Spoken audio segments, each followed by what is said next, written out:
ሰላም እንዴት ሰነበታችሁ? በየቀኑ ብዙ የተለያዩ ስሜቶች ይሰማናል።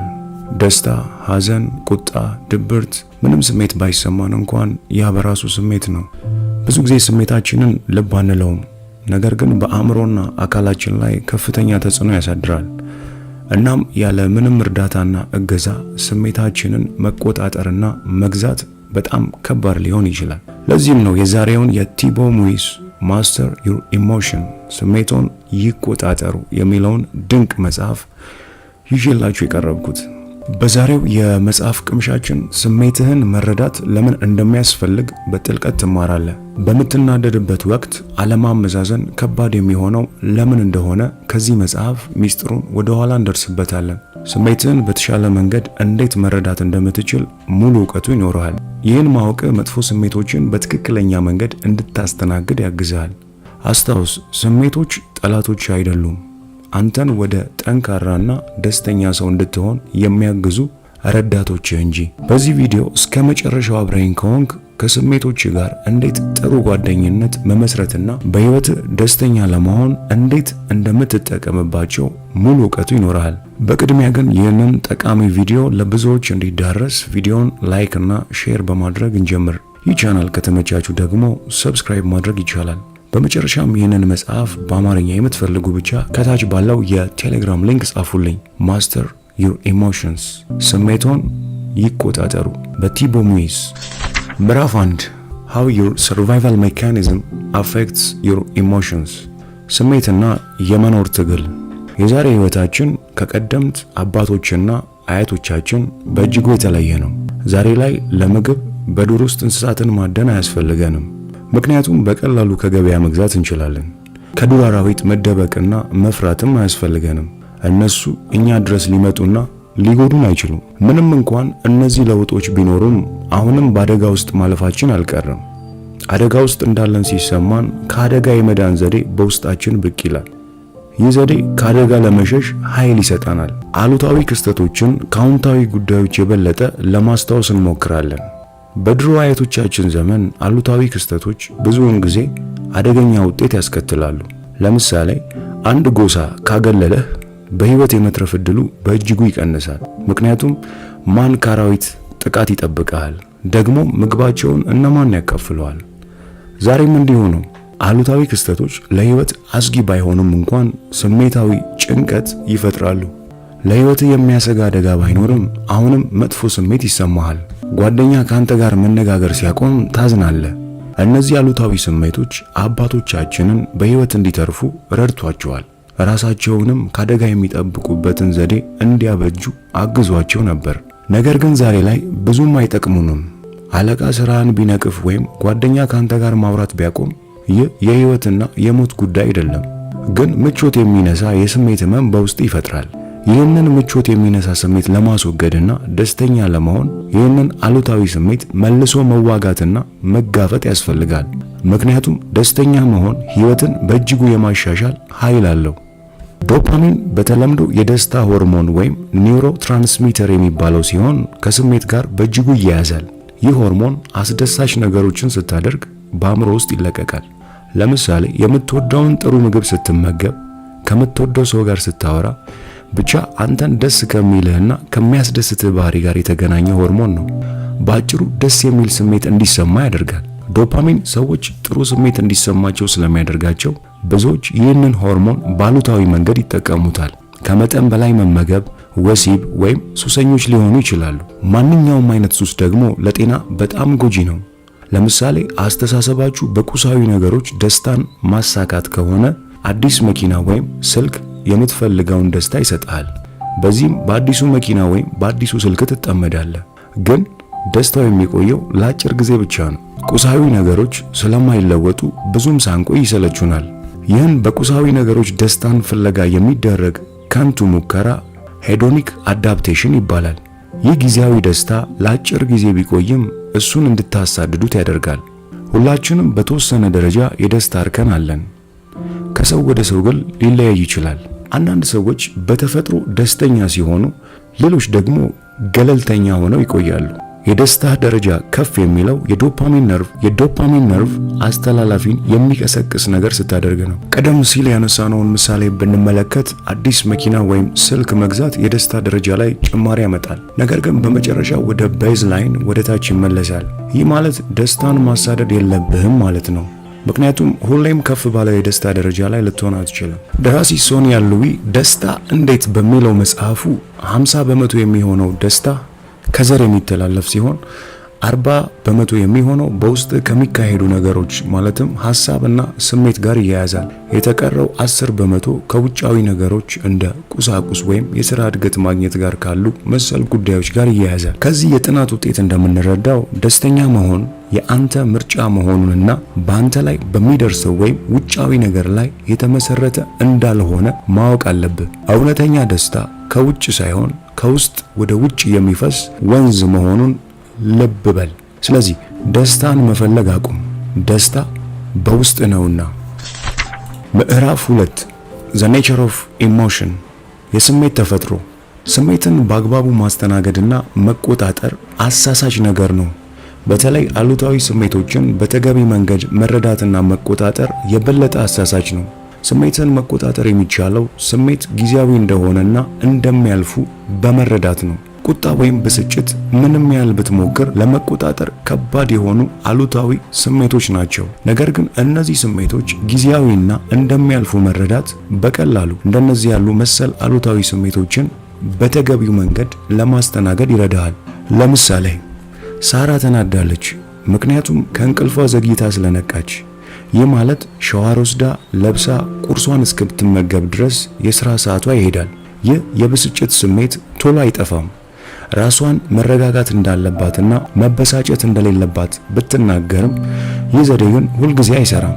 በምትኩ ሳራ ራሷን ከስሜቷ ማላቀቅ ትችላለች። ለራሷ እንዲህ በማለት መናገር ይኖርባታል። አዎ ከሥራ አርፍጃለሁ፣ በዚህም ተበሳጭቻለሁ። ቀኔ እንደዚህ መጀመር አልነበረበትም። ነገር ግን ይህ ብስጭት ቀስ በቀስ እየደበዘዘና እየጠፋ ይሄዳል። እናም የተሻለ ስሜት ይሰማኛል። ስሜቶች ዘላለማዊ አይደሉም። አሁን የሚሰማ ስሜት ትንሽ ቆይቶ ይጠፋና በሌላ ስሜት ይተካል። አሉታዊ ስሜቶች ቢሆኑም ሁልጊዜ መጥፎ ነገር አይደሉም። ጥሩ ያልሆኑ ስሜቶችን ሙሉ በሙሉ ከንቱ እንደሆኑ አድርገህ አትቁጠራቸው። አንዳንድ ጊዜ እነዚህ ስሜቶች እርምጃ እንድትወስድ ሊያበረታቱ ይችላሉ።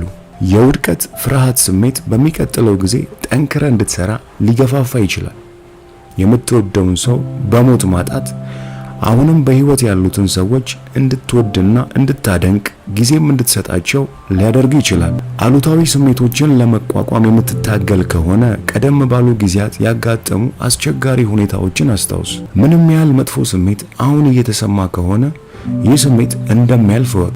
ሌላኛው አሉታዊ ስሜቶችን ጤናማ በሆነ መንገድ የማስተናገጃው ዘዴ አንተ ስሜትህን አለመሆንህን መረዳት ነው። ወይም ስሜቶች አንተን ሊገልጹ እንደማይችሉ ማወቅ አለብህ። ለምሳሌ የመንፈስ ጭንቀት ከተሰማ ይህ ስሜት አንተን እንደማይገልጽ ማስታወስ አለብህ። የጭንቀት ስሜት ስለተሰማ ብቻ አንተ ጭንቀታም ነህ ማለት አይደለም። አሁን የሚሰማ ነገር ከሰው ማንነት ዝቅ ሊያደርግ አይችልም። ደስተኛ ለመሆን አዎንታዊ አመለካከትን በንቃት መያዝ አለብህ የሚለውን አባባል ሰምተህ ይሆናል። እንዲሁም የምታስበውን ነገር ትስበዋለህ የሚባልም ሌላ አባባል አለ። እነዚህ ሁለቱም አባባሎች ለአዎንታዊ ብቻ ሳይሆን ባሉታዊም ወይም በተቃራኒው ይሰራሉ። በጣም መጥፎ ሁኔታ ውስጥ በምንሆንበት ጊዜ ወይም ያመለከትነው ስራ ውድቅ ሲደረግ እነዚህን የመሰሉ ክስተቶች በሌሎች ጥሩ ባልሆንክባቸው የህይወት ዘርፎች ላይ እንድታተኩር ያደርጉሃል። ጥሩ ያልሆንክባቸውን የህይወት ክፍል በማሰብ የበለጠ አሉታዊ ስሜቶች እንዲሰማ ታደርጋለህ። የሰውነት ክብደት ሲጨምር ማንም እንደማይወድህና ብቸኝነት፣ ሐዘን ሊሰማ ይችላል። በዚህም ምክንያት አንድ አሉታዊ ስሜት ሲሰማ ከሌሎች የህይወት ክፍል ጋር በማገናኘት በስሜት ከመብከንከን ይልቅ ራስን ከስሜቱ ነፃ ማድረግ ያስፈልጋል። ይህ እየተሰማህ ያለው መጥፎ ስሜት በቅርቡ እንደሚያልፍ ለራስ መናገር አለብህ። እንዲሁም ይህ ጥሩ ያልሆነ ስሜት እንዴት እንደተፈጠረ ለመረዳት ሞክር። ይህንን ነጥብ በዚህ ምሳሌ እንረዳው። ሶፊያ ስህተት መስራት እንደሚያስቆጣት ታውቃለች። በትንሽ ስህተቷ እንኳን ብግን ትላለች። ስለዚህ ሶፊያ ይህንን ችግሯን ጻፈችና በተናደደችበት ቁጥር ስሜቷን ለመከታተል ሞከረች። ከዚህ በፊት ሶፊያ ስህተት በሰራች ቁጥር ምንም ነገር በትክክል ማድረግ እንደማትችልና ተሸናፊ መሆኗን ለራሷ ትናገር ነበር። ይህ አሉታዊ ዑደት ከህይወቷ ለማስወገድ ሶፊያ እንደ ማንኛውም ሰው እንደሆነችና ሰዎች እንደሚሳሳቱ ራሷን አስታውሳ ካሉታዊ አስተሳሰቦች ዑደት ለመላቀቅ ከፈጸመችው ስህተት ይልቅ ስላደረገችው ስኬት ራሷን ማድነቅና ማበረታታት ጀመረች። ዘወትር ስሜትህን የመከታተል ልማድ አዳብር። ስሜትህን የሚቀሰቅሱትን ጉዳዮች ለመለየት ሞክር። በእነዚያ ጊዜያት ለራስህ የምትናገረው ነገር ከአሉታዊ የስሜት አዙሪት ውስጥ እንድትወጣ ሊረዳህና ዳግም ወደዛ የአሉታዊ የስሜት አዙሪት ውስጥ እንዳትገባ ትምህርት ሊሆን ይችላል። ምዕራፍ 3 Changing your interpretation ትርጓሜህን መቀየር። የውጫዊ ሁኔታዎች ለደስታ 10% ብቻ ተጠያቂዎች መሆናቸውን ቀደም ሲል አይተናል። እነዚህ ውጫዊ ሁኔታዎች ገንዘብ፣ ቁስ፣ ማግባት የመሳሰሉትን ያጠቃልላል። እነዚህ ነገሮች ግምቶች ይባላሉ። እነዚህ ግምቶች ምንም ያህል ትንሽ ቢሆኑም አሁንም ተጽዕኖ ያሳድራሉ። ለዚህ ነው እነዚህን ነገሮች ከተለየ አቅጣጫ ማየት የሚያስፈልገው። አንዳንድ የተለመዱ እምነቶች አንተ ችግር እንዳለብህ እንዲሰማ ሊያደርጉ ይችላሉ። በአሁኑ ጊዜ እያጋጠመ ያለው ችግር በእውነቱ ችግር ባይሆንስ? ሐና ከስራዋ ልትባረር ትችላለች የሚባል ወሬ በስፋት ሲናፈስ ሰማች። ሐና ይህ ቢከሰት ትልቅ ችግር ነው ብላ ገምታለች። ነገር ግን ሁኔታውን የህልሟን ስራ ለመስራት ወይም የራሷን ቢዝነስ ለመጀመር እንደ እድል አድርጋ አየችው። ትዳር መስርቼ ልጆች መውለድ አለብኝ። ይህ ጫና ብዙውን ጊዜ ከወላጆች የሚመጣ ጫና ነው። ማህበረሰቡ ስላለ ብቻ ማግባት አለብህ ማለት አይደለም። ማግባትም ሆነ ልጅ መውለድ ያንተ ምርጫ መሆን አለበት። በሌሎች ግፊት የምታደርገው ሊሆን አይገባም። እኔ ስለ ወደፊቱ ሳስብ እፈራለሁ ብትል ሁሉም ሰው ስለ ወደፊቱ ጊዜ ይፈራል። ምን እንደሆነና ምን ይዞ እንደሚመጣ ማንም አያውቅም። ነገር ግን ስለ ወደፊቱ ብዙ መጨነቅ ምንም ሊረዳ አይችልም። ይልቁንም በአሁኑ ጊዜ ላይ ማትኮር፣ የምትችለውን ሁሉ ማድረግ፣ ለአሁን ጊዜ ትኩረት መስጠት ጠቃሚ ነው። የዚህ ምዕራፍ ቁልፍ ነጥብ በህይወት ለሚከሰቱ ነገሮች አንተ ባለ አተረጓጎም ላይ የተመሰረተ መሆኑን ልብ እንድትል ማስቻል። ላጋጠመ ነገር ሁሉ ሰዎችን ወይም ሁኔታዎችን ለችግር የምትወቅስ ከሆነ ይህን ልማድ ለመለወጥ ወስን። ለድርጊት ኃላፊነት መውሰድን መማር ያስፈልጋል። የሚደርስብህን ነገር መቆጣጠር አትችልም፣ ነገር ግን ምላሽን መቆጣጠር ትችላለህ። ይህ ደስተኛ መሆን አለመሆንህን በእጅጉ ይወስናል። ምዕራፍ 4 Letting go of your emotion ስሜትን መተው። በህይወታችሁ ደስተኛ ለመሆን ስሜትን መተው መለማመድ አለባችሁ። አሉታዊ ስሜቶች በውስጥህ አምቀህ አትያዝ፣ አትጨነቅ። ምሬትና ሌሎች አሉታዊ ስሜቶች በአእምሮአዊና በስሜት ሊጎዱ ይችላሉ። ንዴት፣ ቁጣና ምሬት፣ እነዚህን ነገሮች ቀደም ባሉ ምዕራፎች ውስጥ አይተናል። አካላዊ መገለጫዎች ስላሏቸው በዚህ ምዕራፍ ላይ መጥቀሱ ተገቢ ነው። ለምሳሌ ስትናደድ ምን ይሰማሃል? የልብ ምት ከፍ ይላል፣ መዳፎችህን ያለብሃል፣ ሙቀት ይሰማሃል፣ እናም ምንም ነገር ላይ ማትኮር አትችልም። ስለዚህ ስሜትህን በውስጥ አፍነ ከመያዝ በፊት በመጀመሪያ ስሜትህን ለመለየትና እንደ ተመልካች ከውጭ ሆኖ ለመታዘብ ሞክር። ቶማስ አለቃው ስራውን ለሶስተኛ ጊዜ እንዲያስተካክል ሲነግረው ደደብ የሆነ ያህል ተሰምቶት ከአለቃው ቢሮ ወጣ። ለስራውም ብቁ ያለመሆን ስሜት ተሰማው። ቶማስ እንዲህ ያለ ስሜት መሰማቱ የተለመደ ነው። ማንኛውም ሰው በሱ ቦታ ቢሆን ሊሰማው ይችላል። ነገር ግን ቶማስ ከዚህ ስሜት ራሱን ሊያወጣ ወሰነ። አዎ ደደብ የሆንኩ አይነት ስሜት ተሰምቶኛል፣ ግን እኔ ደደብ አይደለሁም። ስሜቱን በመለየትና ስሜትን ከራስ የተለየ ነገር አድርጎ በመመልከት መካከል ትልቅ ልዩነት አለ። ቶማስ በተጨማሪ ራሱን አሉታዊ ሐሳቦቹን መመገብ አቆመ። ሁለተኛ፣ ስሜቶቻችሁን እንደ ጊዜያዊ ነገር አስቡት። ስሜት መቀየር እንደምትችለው ልብስ ተመልከተው እንጂ አንተን እንደማይገልጽ ማስተዋል ያስፈልጋል። እኔ አዝኛለሁ ብሎ ከማሰብ ይልቅ የሐዘን ስሜት እየተሰማኝ ነው የሚለው ሐረግ የተሻለ ነው። ይህ በአንተና በስሜት መካከል የተወሰነ ርቀት ይፈጥራል። ይህም ስሜቱን ለመልቀቅና ለመተው ቀላል ያደርገዋል። ሶስተኛ፣ ስሜትህን አትያዝ፣ እንዲሄዱ ፍቀድላቸው። የስሜት ጥገኛ እንድትሆን የሚያደርጉ ሁለት ምክንያቶች አሉ። የመጀመሪያው በምታዝንበት ወቅት ለራስህ የምትናገረው ነገር ነው። ይህም ራስህን የበለጠ እንድታሳዝን ታደርጋለህ። በሚያሳዝን ሁኔታ ሰዎች ብዙውን ጊዜ በስሜታዊነት ራሳቸውን የመጉዳት ዝንባሌ ይኖራቸዋል። ሁለተኛው ምክንያት አንተ ስሜትህን እንደወንክ ታስባለህ። ነገር ግን ይህ ትክክል አለመሆኑን አይተናል። ራስን ከስሜቶች ለይተህ ማየት እስካልጀመርክ ድረስ በጭንቀት ውስጥ ትኖራለህ። አራተኛ፣ ስሜትህን ለመተውና ለመልቀቅ የሴዶና ዘዴን ሞክር። የሴዶና ዘዴ ከሃይል ዳውኪንስ መጽሐፍ የተወሰደ ሐሳብ ነው። የሴዶና ዘዴ ስሜትን በሶስት የተለያዩ መንገዶች እንድትፈታ ይረዳሃል። የመጀመሪያው መንገድ ስሜቱን አለመያዝ ነው። መጥፎ ስሜቶችን በጭራሽ ያያዙ። አሉታዊ ስሜቶች እንዲሄዱ ፍቀዱላቸው። ሁለተኛው መንገድ ለነዚህ ስሜቶች በህይወቶ ውስጥ ቦታ እንዲሰጡ ማድረግ ነው። ሶስተኛው ስሜትን መቀበል ነው። ይህ ስሜቶን በቅርበት በመመልከትና ያለ ፍርድ እንደ ታዛቢ ሆኖ ማየትን ያካትታል። በዚህም እነዚህ ስሜቶች ከየት እንደመጡ በቀላሉ መረዳት ይችላሉ። በሴዶና ዘዴ መሰረት ስሜቶችን ለማስወገድ እነዚህን 5 እርምጃዎች መውሰድ ይችላሉ። ደረጃ 1፣ በአንድ የተወሰነ ስሜት ላይ ብቻ አትኩር። በሱ ላይ ለመስራትና ለማሻሻል ሞክር። ደረጃ 2 እና 3 ከላይ ከተጠቀሱት 3 ዘዴዎች ውስጥ በመረጡት አቀራረብ ራስዎን የሚከተሉትን ጥያቄዎች ይጠይቁ። ይህን ስሜት ልተወው እችላለሁ? ይህን ስሜት ልቀበለው እችላለሁ? እነዚህን ጥያቄዎች በታማኝነት ለመመለስ ሞክር። ትክክለኛ ወይም የተሳሳቱ መልሶች የሉም። ስሜትህን ለመረዳት ብቻ የቀረቡ ጥያቄዎች ናቸው። ደረጃ 4 አንድን ስሜት መተውና መልቀቅ እንዳለብህ የሚሰማ ከሆነ ሰበብ አታብዛ። ዛሬና አሁን አድርገው። ደረጃ 5 የምትፈልገው ውጤት ጋር እስክትመጣ ድረስ ከላይ ያየናቸውን ደረጃዎች መልሶ መላልሶ መሞከር አስፈላጊ ነው።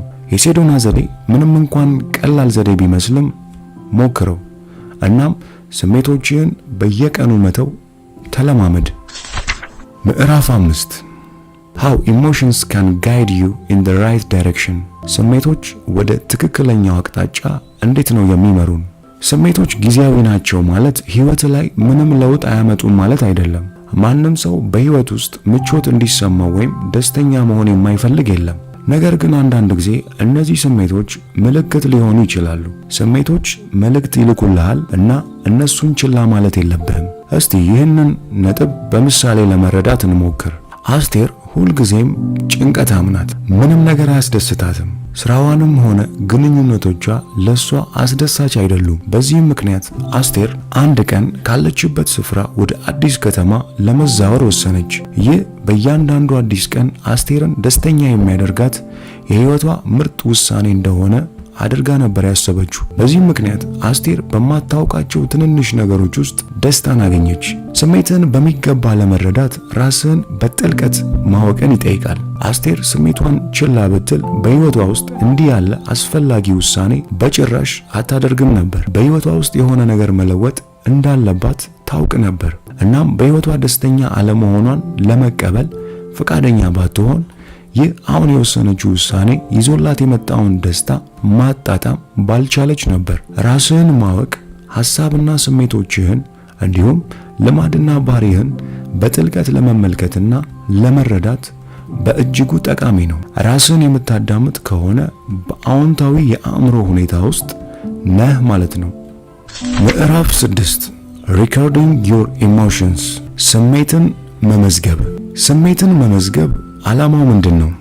ይህንን ማድረግ በአጭሩ የበለጠ አዎንታዊ ስሜቶች እንዴት መለማመድ እንደምትችል መረዳቱ እንዲኖር ያግዛል። ይህንን ከማድረግ በፊት ግን አሁን ያለህን ስሜታዊ ሁኔታ ማወቅ ያስፈልጋል። ስሜቶችህን ተመልከት።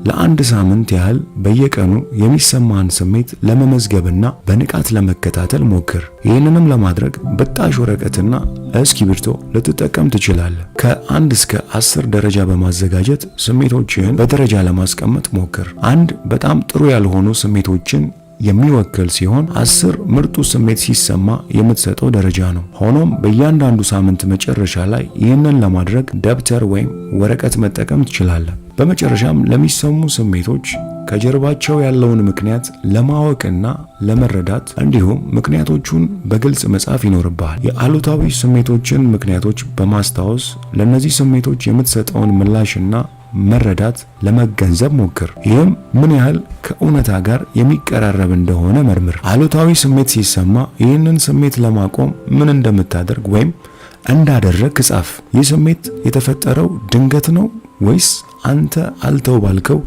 የትላንት ክፉ ትዝታ? አንተስ ከዚህ ጥሩ ያልሆነ ስሜት ለመውጣት ምን አደረግ?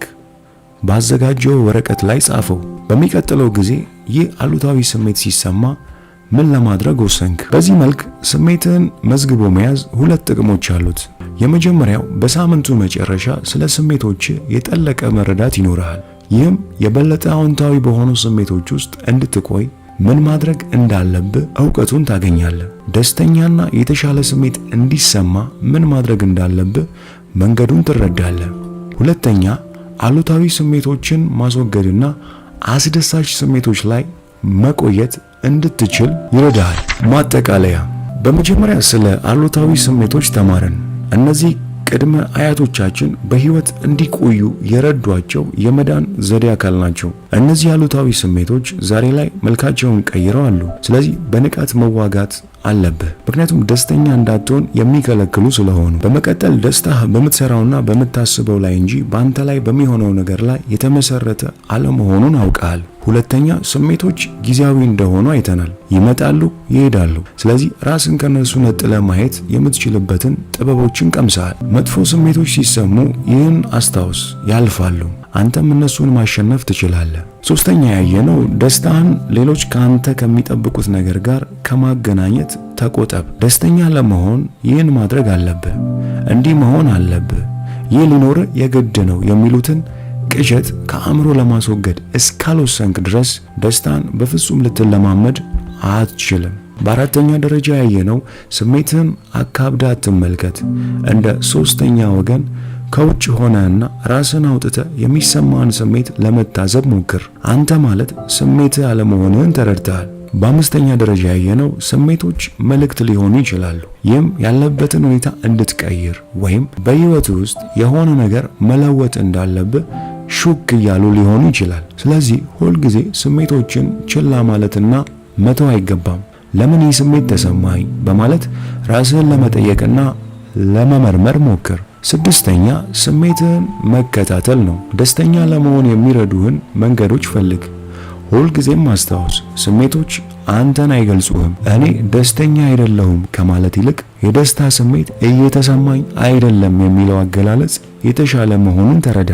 ስሜቶች ይመጣሉ፣ ይሄዳሉ። ከነሱ ጋር እንዳትጣበቅ። ጥሩ ስሜቶች ደስታን ያመጣሉ፣ መጥፎ ስሜቶች ደግሞ ደስተኛ አለመሆንህን የሚያመለክቱ ምልክቶች ናቸው። ሁለቱንም እንዴት ሊጠቅሙ እንደሚችሉ በስፋት አይተናል።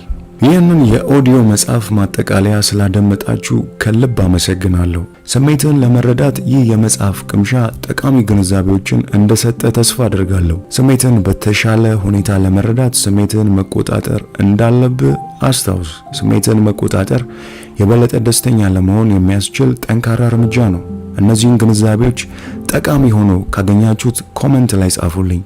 እንዲህ ያሉ ህይወት ለዋጭ መሰል ትምህርቶችን ዘውትር እንዲደርሳችሁ ሰብስክራይብ እንዲሁም የደውል ምልክቷን መጫኖትን አይርሱ።